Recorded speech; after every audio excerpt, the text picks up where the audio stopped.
Bottled Up with Daniel Posner, owner of Grapes the Wine Company, a fine wine retailer in White Plains, New York. The Wall Street Journal called me one of the most influential wine retailers in America. Here to remind you that wine does not have to be complicated, and it definitely doesn't have to be snobby. Bottled Up gives you a fresh idea on what to drink, insight into the new trends, and a real look inside the wine industry. It's not about tannins or tasty notes you can't pronounce. It's about enjoying wine with a fresh spin. Very special guest today. I have Trey Busch from Sleight of Hand Cellars in Walla Walla, Washington. Trey and I go back almost 20 years. If you know Westchester County at all, we say everything's about 20 minutes away. So in the wine business, we say we know everyone about 20 years. So I'm rounding up, but probably about 17 years. Trey, tell us a few things about yourself before we get into all things Bottled Up. Good to see you, Dan. Thanks for having me on. I'm one of the founding partners of Sleight of Hand Cellars. Started it back in 2007. I was fortunate enough to get in the wine business back in 2000 with my friend Eric Dunham, who I had met through some mutual friends in the late 90s through the music business. And Eric and I became fast friends. That turned into a job opportunity. I got to learn how to make wine working for Eric. I went to another winery for about 5 years, got my foundation for winemaking at Basil Cellars. And then my business partner, Jerry, and I launched Sleight of Hand in '07 in Walla Walla. And I've been in Walla Walla for all 26 years of my winemaking, traveled around the world and seen a lot of the different winemaking areas. But Washington's where I call home. I've been up here since 1992, chasing Pearl Jam.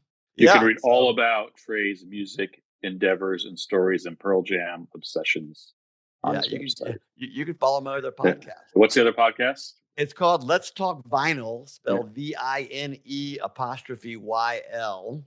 So it's a little bit about wine and a lot about Pearl Jam. Excellent. Yeah. And the only thing I ever get from Trey are text messages about how much the New York Jets sucks, right? During the season as a Seattle Seahawks fan, right? That's correct. So as a Seahawks fan, Trey loves, like all of my abusive relationships in the world of football, loves to send me all those great memes as if I haven't seen them 20 times over. You haven't already seen them. We appreciate Sam Darnold. Thanks for sending them our way. I was a huge fan of Sam Darnold. Somewhere out there in the world of sports lore are all of my recommendations that we should not get rid of Sam Darnold in a rookie contract. Yep. And ultimately, Joe Douglas chose not to listen to me. We're not going to get into football. This is a wine podcast. So with that in mind, we are going to start questions from our listeners. And what do you know?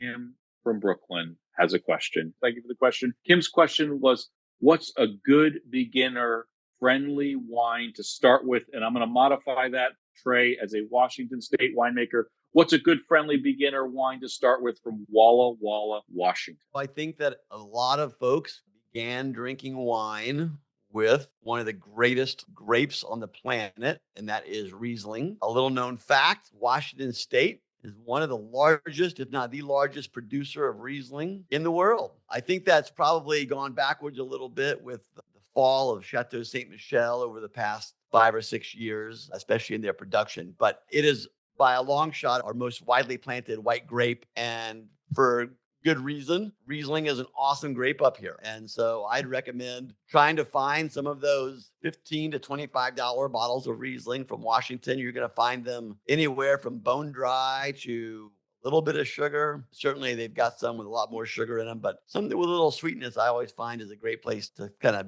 jump into that bandwagon of drinking wine from Washington. And Trey's not going to say it, but Sleight of Hand makes a great Riesling called The Magician. Right? What's your production of The Magician? Not a whole lot. We make between 500 and 700 cases, depending on the vintage. It comes from a really neat growing region called the Ancient Lakes AVA. It was an area that was highly impacted by the Missoula floods 12 to 15,000 years ago. And it left this terroir of fractured basalt with a little bit of windblown loess right next to the Columbia River. It's about a 2.5-hour drive north of Walla Walla to get to this area. But the drive is worth it. It's a beautiful drive, first of all. And second of all, you're in prime Riesling country up there. It's a little bit cooler. Walla Walla isn't the best place for Riesling as a varietal. It's a little warmer. It's a little better suited towards reds, although we do some whites really well. Yeah, that's where I'd go Riesling. I like it. And it was a Daniel Posner Thanksgiving selection a few years ago, Riesling. So Trey may not have realized that. And I certainly did not realize his answer, but it all comes together. Thank you, Kim, for the question. Next segment we're moving on to that I urge Trey to take part in, or one of our favorites, Bite, Sip, Taste. For those that don't know, Bite, Sip, Taste was made famous on some of the Grapes of the Wine Company social media channels. Bite just simply means your most excellent recent bite that you may have had, greatest recent sip that you may have had. It could be wine, could be booze, it could be a can of Diet Coke on a hot day. Taste is kind of all encompassing, anything goes. So with that, Trey, most recent favorite bite you want to tell everyone about? I just got back from Paso Robles, another great wine region here in the United States. So Robles is in California, everybody. Yeah, Central Coast, California. Another great place for Syrah. I was invited to participate in Rhone Rangers, which I was honored to go down there and pour. In Paso Robles, there's a great winery called L'Aventure. Stefan Aseo, one of the great winemakers down in that area. His son is a chef at a restaurant called Le Petit Canaille. And my host, Sam Schmidt, who runs the Central Coast School of Wine, made a reservation, was lucky enough to get a reservation here. You're like 2 months out to try to get into this place. So it's hard to get in. We did the chef's menu,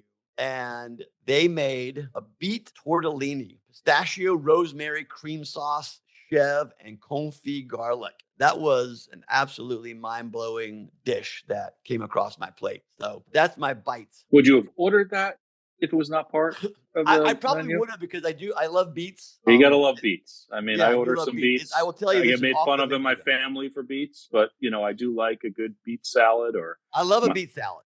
my father in Passover time used to have borscht. If anyone knows borscht, it's kind of gross to think about, but it's like it's a beets, it's a beet soup. Is it cold or is it hot? It's cold, and then he used to add sour cream to it. I don't know if that was a thing or something he created, but it was a cold beet soup. Obviously that beet red color, unintended, and then you would add the white sour cream with it, and it was, I think, low-key gross. But there it was, and I don't think I've seen a bowl of borscht since my father's passing, which was 27 years ago. A German dish, right? Yeah, definitely German dish. He had, Germanic ancestry. And and anyone I say it to has that same quizzical look. You did borscht, but it does exist. I think they still make it. I'm sure the cans sit on the shelves for quite some time. But I do like beets in general, though. I mean, they are kind of an acquired taste, as we say, but that sounds delish. Awesome. Levanteur, great winery. Everyone can check out back in the glory days of Grapes of the Wine Company, 2001, 2002, when we were first starting. We were the number one seller of Levanteur wines in the country, believe it or not, according to Stefan Aseo. Back then, we still are a great supporter of Levanteur. We love their wines. And Stefan, has sold the business since with excellent wines to this day. I did not realize he sold the business. Yeah, sure. And the T&O Champagne Family Group or something. It's under some umbrella like everything else. The only people in the wine business who are not under umbrellas, Trey, are you and I. So we are missing the boat on that, but hope to someday get under an umbrella.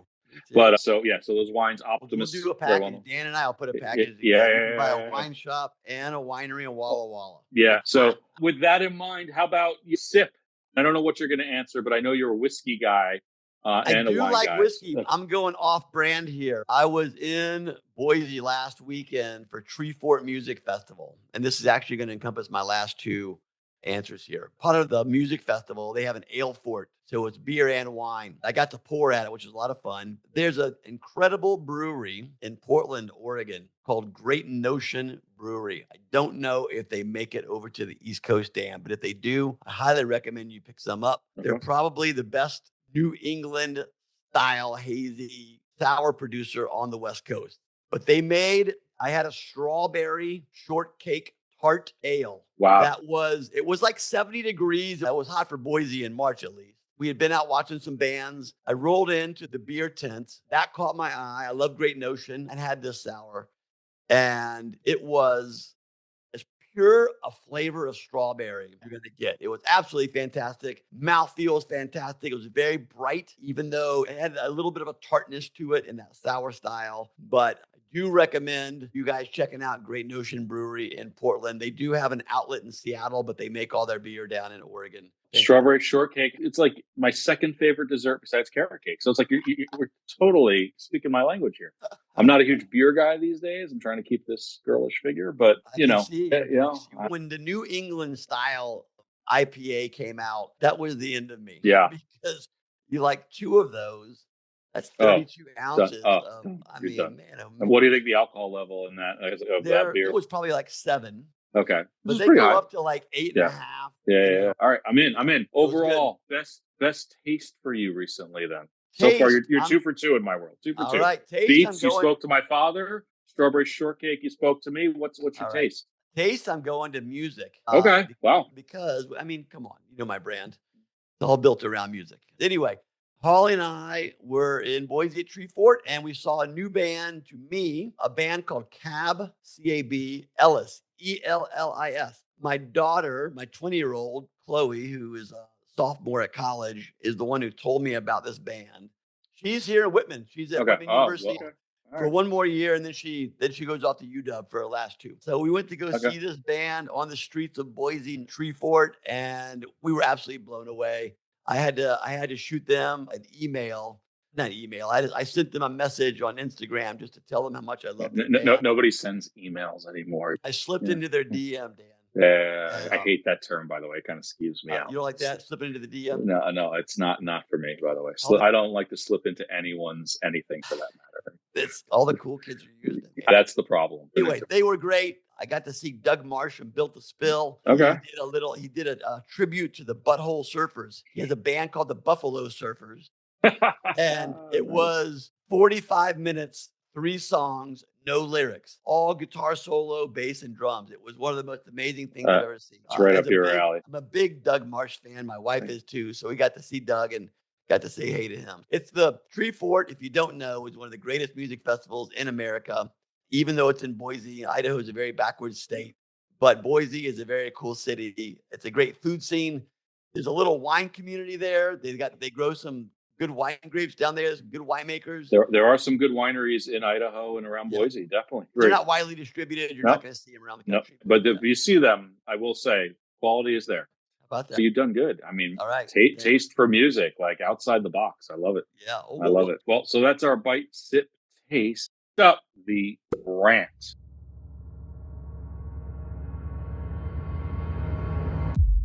So, Trey, since you're my guest, you get to go. What has you bottled up today? About the wine business, of course. About the wine business.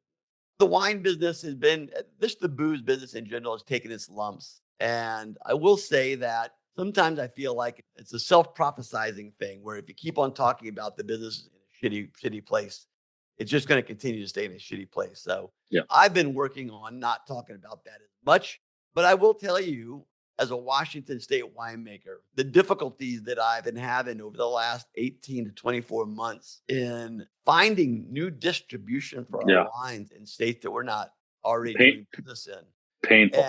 And it's painful. And Dan, you pointed me in the direction of a couple of distributors to go talk to in New York. If I do get an email back, they're not looking. Little background for everybody here. I'm a huge proponent of Walla Walla wines. I visited for the first time 2010. I've been back a couple times since, even most recently, 2 years ago, I took my daughter out there with me. It is a magical place for wine. It's just beautiful land, great restaurants, decent people like Trey. Awesome, great community.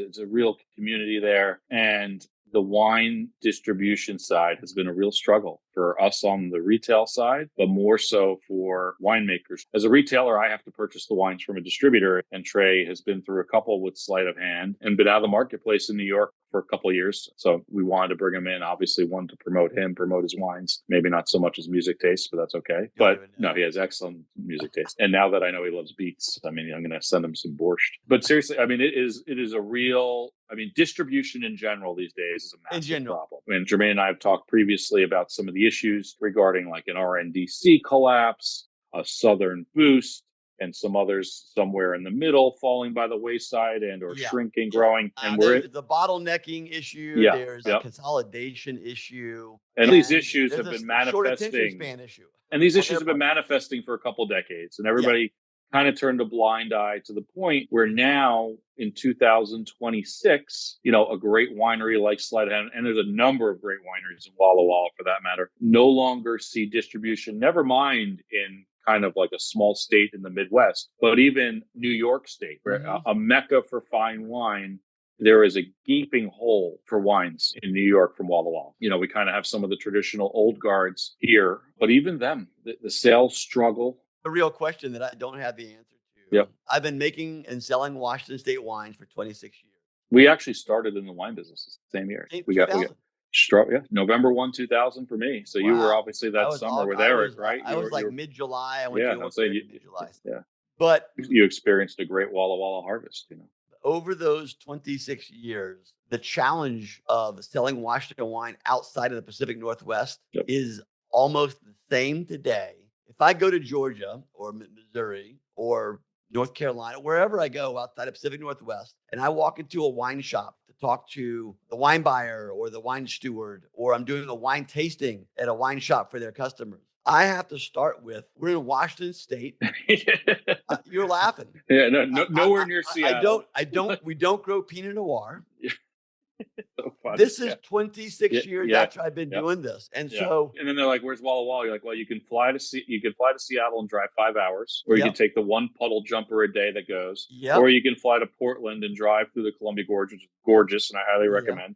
Or back in the day when I first started going, you could actually take, when Northwest Airlines was around, you can go through Minneapolis to Pasco. Pasco. Drive 50 minutes. 45 minutes, but there's more opportunities to fly in and out of Pasco. And now when I go, I've learned my lesson with Walla Walla, the airport. I either drive from Portland or I fly into Pasco. It's just much easier. I don't want to do it in the wintertime for sure. Yeah. Yep. But reality is that if they have heard of Washington, or if they're familiar with the wines, it's probably Chateau Ste. Michelle. And I'm not saying that's a bad thing. They make very good wine for the price point, but they equate what we make with that winery. Whereas in Napa, everything's equated with expensive and well-made wines. Our wines, the appearance is that we're known for less expensive, nice wines, but nothing to get excited about. A few years ago, what percentage of wine was under the Chateau Ste. Michelle label in all Washington State? 50%. That's a crazy. So at the height of the business in 2021, we had close to 1,100 wineries. One winery and all their umbrella brands were close to 50% of the production from the state. And that brand has collapsed under the last 5 years. Our number of wineries is now closer to 900. We've lost probably 200 brands in the last 3 or 4 years. There's been this huge market correction, but at the expense of all of these growers that were left holding the bill because they didn't get paid by St. Michelle, and all these families going bankrupt, farming families that are going bankrupt. They've been around for 30, 40 years. It's very, very sad. And what Trey's talking about there, guys, is in reality, so Chateau Ste. Michelle's brands had contracts to buy the grapes from growers for years and years. Chateau Ste. Michelle, in good faith, was paying those growers quite handsomely for their grapes, producing wine under their various labels and doing a good job of it, and doing a great job advocating, I think, for Washington wine. Of course, Chateau Ste. Michelle, like other wineries in recent memory, financially just had to really pull back. And when they did that in 2021, they canceled all their contracts. And they did it, as I recall, it was mid-year. So those grapes are going to be picked in September and October. Then those grapes had nowhere to go. Those farmers had nowhere to sell to. We work with a vineyard called Finney Hill Vineyard. They're a farming family that's been the Bechtel family, some of the nicest people I've ever met, right above Shampoo Vineyard in the Horse Seven Hills. They were contracted by St. Michelle to plant 150 acres of Cabernet. Oof. 4 or 5 years into that contract. And this was like a 20-year deal or whatever, right? 4 or 5 years in the contract, the whole thing was scrapped. You're not going to go find a home for 150 acres of Cabernet anywhere in this state right now. So you, as a very experienced Washington winemaker, and of course dealing with the headaches of distribution, like, what are you doing to combat that? How's DTC business for you? It's fine. Direct to consumer. We certainly have spent a lot more time engaging with look, I'm fortunate. We've had this winery now since 2007. This is our 20th vintage coming up. Congratulations. Thank you. If you were a winery that started in the last 5 years and you didn't have the time to build up a large mailing list, a large wine club or whatever, it's really difficult out there. And it's even difficult for us. So now for me, it's about engaging new customers. Our brand, I think, is well suited for that next generation of wine consumer because, number one, we're a fun brand. Number two, our brand is built with no pretension in it whatsoever. It's built around music and fun and high quality wines. We've got $18 wines. We've got $125 wines, whatever you want in between. Our brand is built with this next generation of wine consumer to come in. There's just not enough of them yet. And Yeah. I haven't figured out the best way to go find them. We're pretty active on social. I'm sure you Yep. see that stuff. Yeah, of And course. we host, I have a Seattle venue where we host live concerts all the time. Not a whole lot of wineries hosting punk rock shows, but they drink wine too, you know? Yeah. No, there's got to be a path there to get to, and Gotta we be a talk path. about a lot here. Yeah. How do you get to that next gen? Because you're talking about the boomers who are basically out of it, Yeah. and Gen X is, Yeah. which I think you and I are both. But there's also the authenticity thing about, and I firmly believe this. This goes back to, I watched the interview with Rick Rubin, the music producer. He says, if you go out and try to make something for everybody, you're going to fail miserably. You have to go make something for yourself that you feel is authentic to yourself. And when you do that, people will gravitate toward that. Not everyone, but you will find an audience because you are making something authentic. And I think our brand is a very authentic brand built around certainly my love of music, but Jerry's as well. And beyond that, the wines that we make today are as authentic as anything we've ever made. Do you think the new buyer in this case, one of the things we struggled is, I'm a huge fan of Walla Walla, particularly Syrah. And that's why I know you make jokes of Pinot Noir and whatever in Washington. But Walla Walla, to be clear, obviously, like Cabernet does great in Walla Walla. But really, Syrah, Grenache, Rhone varietals are its real home base. You've got some very famous, outstanding vineyards there, some very great winemakers like yourself. Do you think there's an appetite for $50 Syrah and Grenache and with new wine buyers? Because that's where we're struggling. Say Walla Walla, like entry level, Walla Walla wines are not inexpensive. Someone is going to have to take the first step to go make a $25 bottle of Syrah off the rocks. 100% agree. Wine in the rocks don't want to hear that. And I make 3 different wines down there. They're all $75. But you know what? We only make 150 cases of them. So it's not a lot. But if we want to get people drinking those wines, point of entry has to be a lot more approachable. And another status symbol struggle akin to that years ago was Priorat. When I started in the wine business, every Priorat was $50 and up, and the great ones were $100 and up, and it was expensive. And we really liked these Priorat. Producers that everyone talked about in that area, which we have. So we have Rhine Van. But the buyer, that entry level buyer, was not into Priorat because they couldn't get into Priorat. And all of a sudden, within a few years, you had a couple of importers in the U.S. and a couple growers there all of a sudden started making $19.99 Priorat, which, as a young person in the business, I was like, how did that just happen? How come Priorat just became $20 when it was $60 for all those years? But I agree with you. That's truly the answer. People just have to wrap their head around that as growers and as winemakers. That's going to get people interested. Bordeaux lost that edge for a while, too, when they were struggling with distribution. The $20 Bordeaux for a few years in this country went out the door. There was no glass pours of Bordeaux. Right. Just like no glass pours of Priorat. There's no glass pours of Walla Walla Syrah. No one wants to cheapen their brand by being that guy to do that. But the reality is you're not really cheapening your brand. You're saying, look how great the wines are that we make at $20. Yep. Imagine how good the wines are that we make at $50, $75. They're going to grow into that because they trust your brand. It's not going to be an Argentinian Malbec situation where every wine is $20. It's going to be selective and allow people. It's like going to be that gateway drug.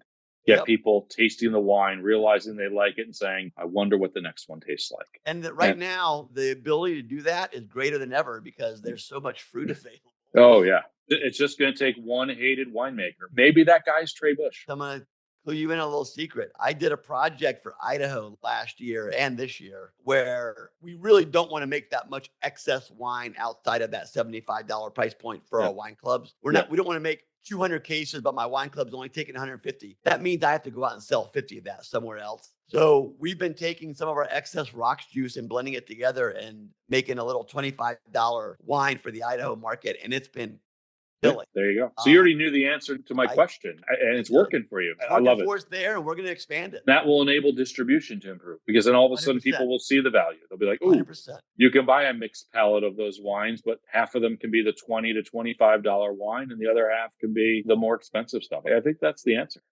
We solved something today. All right, I think we're going to close the door on this one. Sleight of hand Cellars, Walla Walla, Washington. Hopefully, we will get his wines in New York very soon.